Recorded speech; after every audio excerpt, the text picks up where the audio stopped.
des architectes paysagistes. Je vous invite à un voyage dans l'art des jardins, à la rencontre de ceux qui les font vivre, les étudient et les imaginent.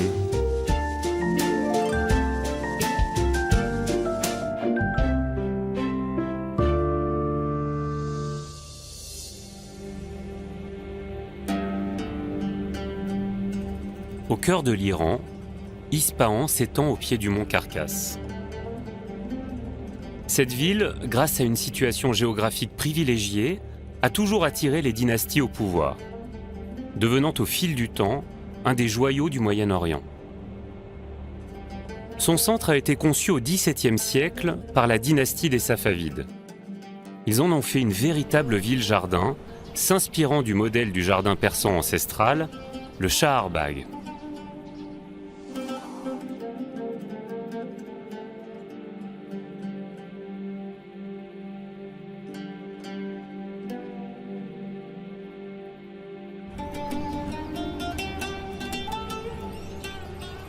Au XVIIe siècle, l'Iran entre en lutte avec les Ottomans à la frontière ouest du pays. Dès son couronnement, en 1587, le Shah Abbas Ier abandonne Qazvin, la capitale proche de la zone de conflit, pour Ispahan, moins exposée. La ville va devenir un havre de paix. Au bord de la rivière Zayandeh, la rivière donneuse de vie, il fonde ses quartiers royaux à l'image d'un jardin paradis décrit dans le Coran.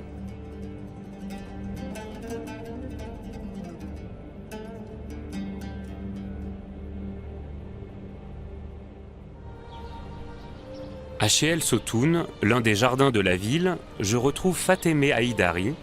Elle est architecte paysagiste à Téhéran.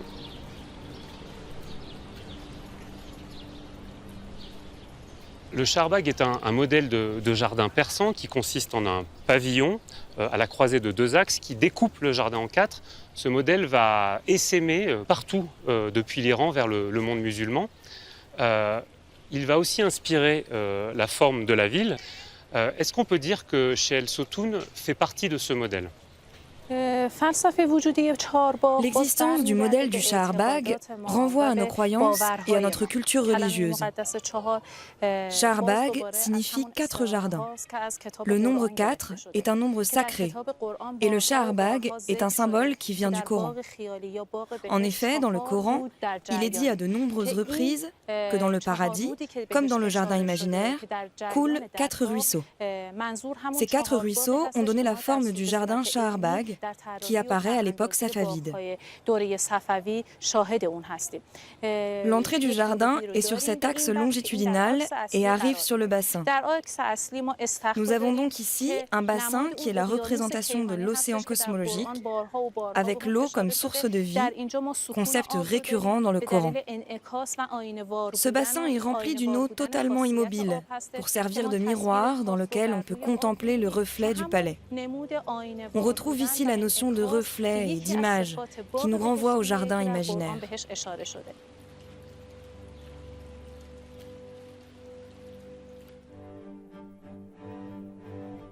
Les quartiers du Shah Abbas Ier sont conçus comme un Shaharbagh, avec 2 axes majeurs, la rivière Zayandeh et une immense avenue rectiligne.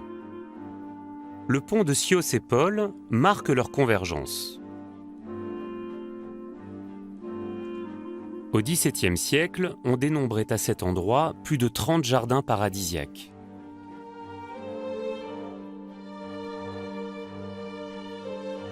Aujourd'hui, seul le double alignement d'arbres le long de l'avenue et les jardins de Eshbehesht et de Che'el Sotoun témoignent encore du règne des Safavides.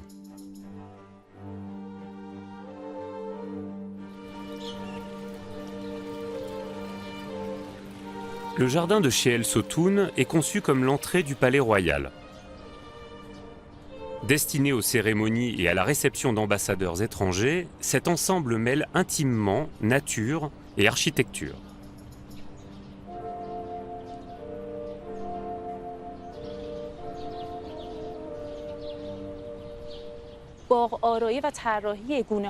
L'idée principale derrière le choix des arbres et leur arrangement, c'était, conformément à l'idée du jardin paradis, d'avoir des arbres pouvant donner de l'ombre au bord des allées principales et secondaires, et des arbres fruitiers au cœur du jardin. Auparavant, il n'y avait pas de pelouse. Les arbres fruitiers étaient plantés de manière alternée dans le carré central, et les arbres pour l'ombre autour et le long des allées. Les pins marquent l'identité originelle du jardin de Sheel Sotoun.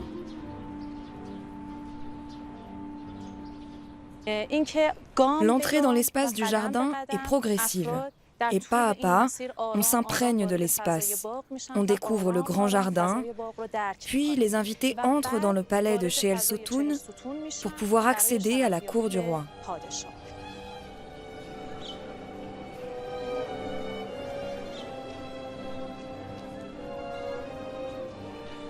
Alors ici, à nouveau, le lien entre architecture et nature est extrêmement visible. Le porche s'ouvre généreusement sur le jardin. Et puis, il y a une nouvelle donnée, c'est celle du ciel. Les colonnes nous invitent à regarder au-dessus de notre tête. Et tout autour de nous, on a une multitude d'éléments qui rappellent l'idée du ciel et des étoiles. Dans la conception du complexe de Sheel Sotoun, on voit clairement qu'il y a une continuité entre l'espace extérieur et l'intérieur du palais. Comme vous voyez, dans le jardin, nous avons tous les éléments d'un jardin réel. Les arbres, l'eau, les oiseaux. Mais dès l'instant où on met le pied sous le porche du palais, on pénètre dans un jardin imaginaire qui contient aussi tous les éléments du jardin réel qui l'entoure. Par exemple, ce sont justement ces colonnes qui soutiennent le porche et qui représentent les arbres pour l'ombre qui sont dans le jardin. Et comme le tronc de ces arbres, les colonnes sont plus épaisses à la base et deviennent plus étroites vers la cime. Quand nous entrons dans cet espace, nous voyons les glaces de l'alcôve des miroirs. Ces motifs sont des muqarnas. En reflétant une image inversée du réel, ils nous rappellent le passage du réel à l'imaginaire et que nous sommes bien dans un jardin imaginaire.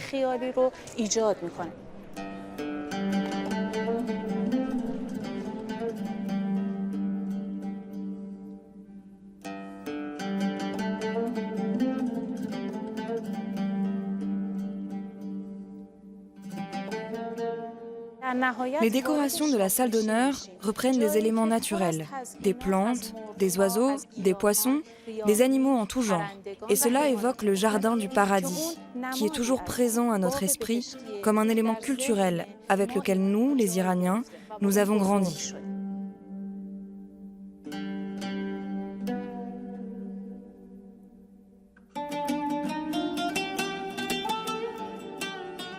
Le règne des Safavides coïncide avec l'essor de tous les arts persans, notamment de la miniature. De nombreux artistes répondent aux commandes des souverains pour restituer les scènes de leur vie paradisiaque. Jafar Okovat perpétue cette tradition de la miniature dans son atelier de la place Naqsh Jahan. Ces fleurs, vous n'avez plus besoin de les avoir sous les yeux, vous les connaissez par cœur. Alors là, on a des narcisses. Là, on a le rossignol. J'ai passé mon enfance dans les jardins, parmi les fleurs et les roses. Ça, c'est une rose. Une rose. Et alors lui, c'est un iris. C'est vraiment très réussi. Et sur quel support vous travaillez alors? De l'os de chameau. Ça garde bien la couleur. Et alors d'où vient cette tradition au Okovat? La miniature existe depuis longtemps, depuis l'époque safavide. Et de nombreux artistes l'ont travaillé. D'abord pour décorer les palais, puis petit à petit c'est venu sur le papier, sur le carton, pour la décoration des livres avec des enluminures.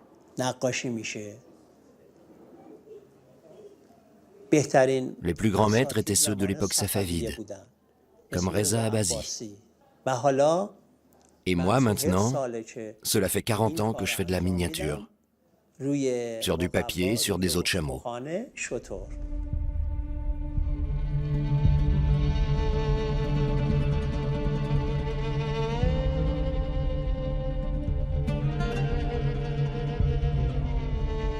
L'attachement des Safavides pour la nature et les jardins s'inscrit également dans l'architecture du pont de Chios-Épole. Sa silhouette et les détails de son architecture évoquent le jardin imaginaire.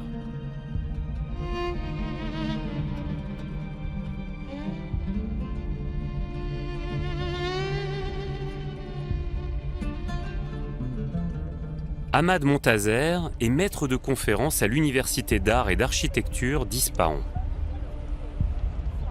Monsieur Montazer, pourquoi le jardin semble être au cœur de la pensée philosophique, de la pensée architecturale et même de la pensée autour de l'artisanat en Iran? On retrouve le jardin iranien dans toutes les disciplines. Dans l'architecture, dans l'urbanisme, dans la miniature, dans la peinture, dans tous les domaines, et dans la philosophie. Voyez-vous, les philosophes d'Ispahan étaient des mystiques, c'est-à-dire qu'à la différence des autres religieux, ils accordaient une plus grande part à l'art et à la science. Ces philosophes ont conçu l'idée du jardin à Ispahan comme représentation du paradis sur terre. Ils étaient très présents dans le gouvernement, très influents. Ils avaient donc le pouvoir de faire réaliser leurs idées. On est arrivé au point où la couverture végétale était plus importante que les espaces bâtis. C'est-à-dire que la ville d'Ispahan, lorsqu'on la regardait de loin, d'où que ce soit, était comme une forêt ou un jardin au milieu du désert, comme un paradis. Et ensuite, en pénétrant dans la ville, on découvrait les éléments architecturaux. Le pont de Chios-Épole qui est sous nos yeux se place exactement à la croisée de l'avenue de Shaharbagh et de la rivière. Est-ce qu'il participe à la composition d'ensemble du quartier du Shah Abbas Ier? Ispahan est partagé en 4 parties, par l'axe naturel de la rivière et l'axe artificiel de l'avenue Shaharbagh. Et ce partage d'Ispahan est très réussi, puisque le point central, le croisement des axes, est exactement ici, au cœur du jardin, qu'est la ville d'Ispahan.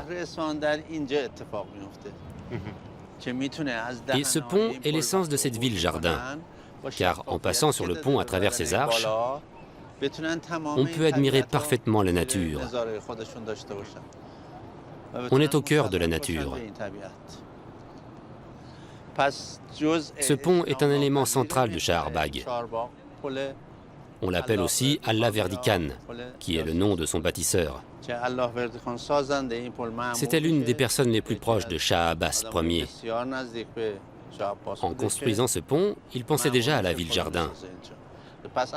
Et il a commencé par construire la pierre angulaire, l'élément central du complexe.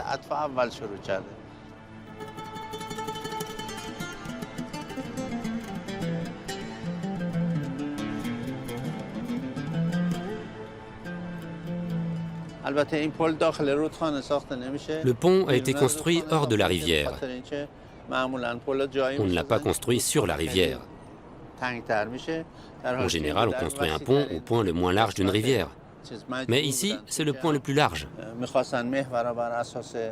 Les Safavides étaient obligés de le construire ici, pour ne pas briser l'axe de Shaharbagh et la perspective de la montagne Carcasse. Ils ont d'abord construit le pont ici, puis ils ont détourné la rivière parce qu'à l'origine, elle coulait plus bas. Ils l'ont fait passer sous le pont.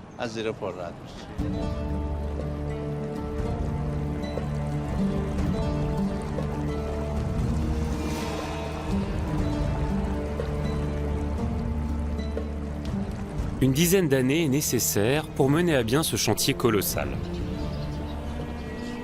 Le pont, achevé en 1608, prolonge l'avenue Shaharbagh vers le sud.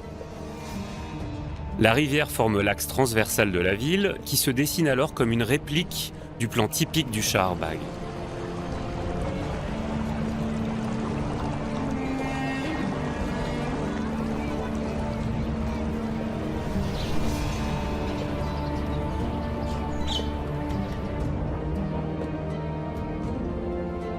Au centre de l'avenue Shaharbagh, sur 5 km de long, un canal achemine l'eau de la rivière jusqu'à 7 fontaines.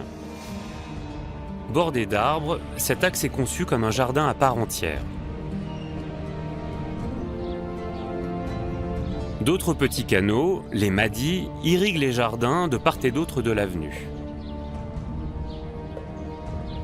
À partir du XVIIIe siècle, la dynastie Qajar souhaite le développement urbain et industriel de la ville d'Ispahan.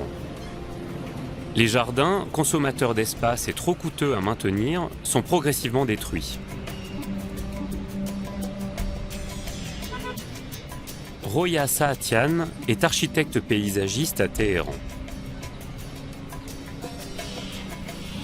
Alors aujourd'hui, cette avenue elle est extrêmement sollicitée, il y a beaucoup de circulation. Est-ce qu'on peut dire de l'avenue de Shaharbagh que c'est encore une avenue jardin? On peut dire qu'il n'y a pratiquement plus rien du Shaharbagh d'origine. En fait, tout ce qu'il en reste, ce sont ces 4 rangées d'arbres. On a 2 rangées qui bordent l'avenue et qui datent de l'époque safavide. Les 2 rangées du milieu ont été ajoutées à l'époque Qajar. Bien sûr, les arbres ne sont pas de cette époque, ils ont disparu. On peut dire que de l'avenue d'origine, il ne reste que ces rangées d'arbres.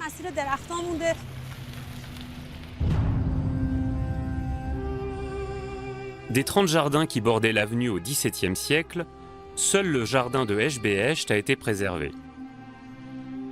Les Safavides y ont construit une de leurs plus belles demeures, le palais des 8 paradis. Le 8 est un nombre sacré, très important pour les musulmans. Il symbolise les 8 portes du paradis décrites dans le Coran. Il a inspiré la forme octogonale du palais.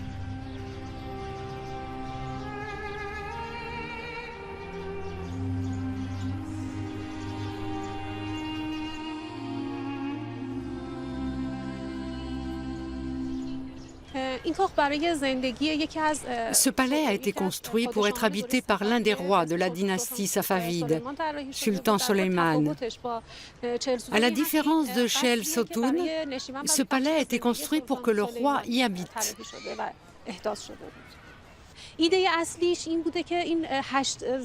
À l'origine, le bâtiment octogonal a été conçu avec 4 côtés ouverts. Il donne directement sur le jardin, à l'est et à l'ouest, vers les 2 bassins, et dans l'axe nord-sud, qui est l'axe principal du jardin.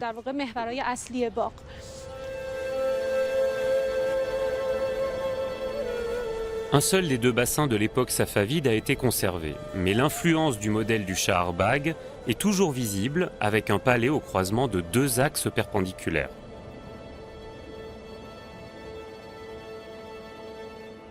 À quoi ressemblait le jardin de Eshbehesht à l'époque safavide ?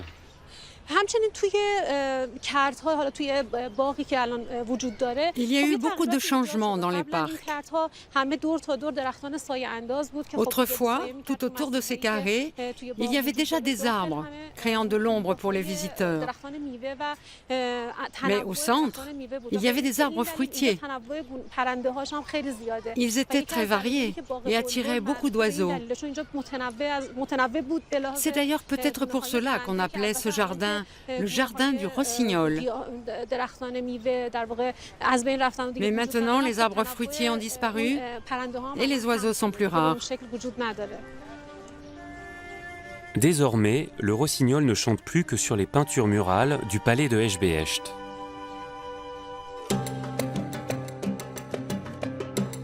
Les arbres fruitiers ont laissé place à la pelouse et le jardin royal est devenu un espace public. Les grands arbres offrent aux habitants d'Ispahan une ombre providentielle. Saïd Rizi est botaniste et maître de conférences à l'université de Shah-e-Khourd, à une centaine de kilomètres d'Ispahan. Saïd, dans les jardins en Iran, vous avez une manière de planter les arbres qui est tout à fait particulière. Pour les grands platanes, par exemple, qui sont ici, vous les séparez de parfois moins d'1 mètre. En Europe, nous, on les aurait séparés d'au moins 7 mètres. Pour quelle raison? Une caractéristique importante des jardins iraniens, c'est la proximité entre les arbres. La raison de cette proximité, c'est qu'Ispahan est situé près du désert central d'Iran et a un climat très chaud. Donc, dans le style des jardins d'Ispahan, du fait qu'en Iran le soleil frappe très fort, les arbres sont plantés près les uns des autres pour que leur branchage se touche et forme une ombre dense et ininterrompue, une canopée. C'est l'un des principes de base dans la création du jardin iranien. Et alors, est-ce que l'ombre et l'esthétique, l'ornementation étaient les seules fonctions de la présence de ces arbres dans les parcs et dans les avenues? Un élément important dans le style du jardin iranien, ce sont ces arbres qui forment comme un mur le long des allées. Le fait d'utiliser des arbres de haute taille et bien droits était un symbole de pouvoir. Et ça, c'est un élément fort du Shahar Bagh, particulièrement à l'entrée des jardins.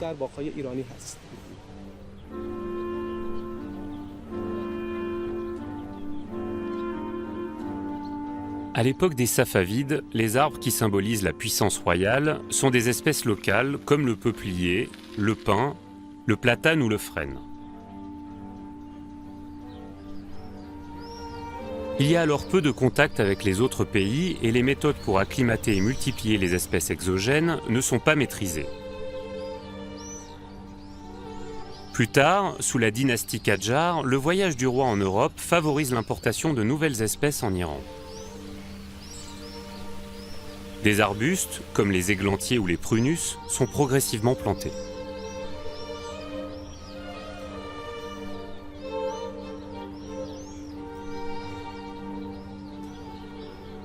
De nouvelles essences fleuries arrivent, combinant leurs couleurs à la rose, déjà présente aux origines du jardin persan.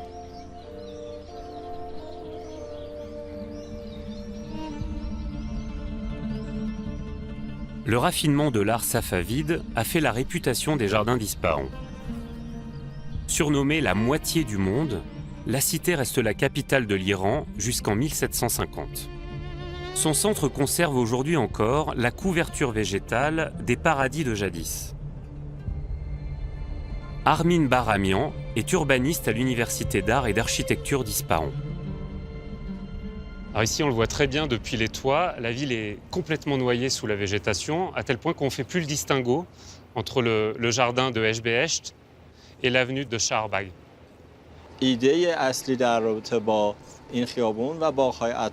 de base, dans la relation entre l'avenue et les jardins qui l'entourent, c'était d'avoir une grande surface couverte de végétation, d'espaces verts et d'arbres. Dans le processus de développement de la ville, le schéma de Shahar Bagh va se reproduire plusieurs fois.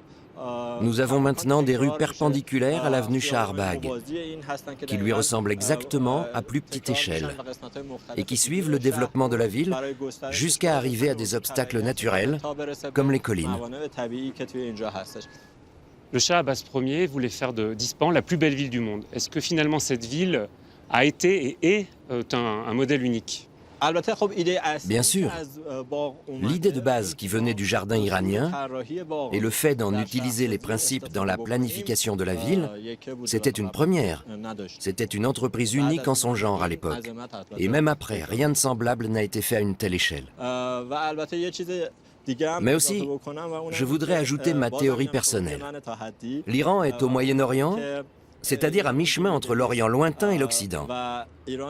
Or, en ce qui concerne les jardins, nous voyons qu'en Occident, il s'agit de contrôler et ordonner la nature, alors que le jardin asiatique est plutôt en phase avec la nature.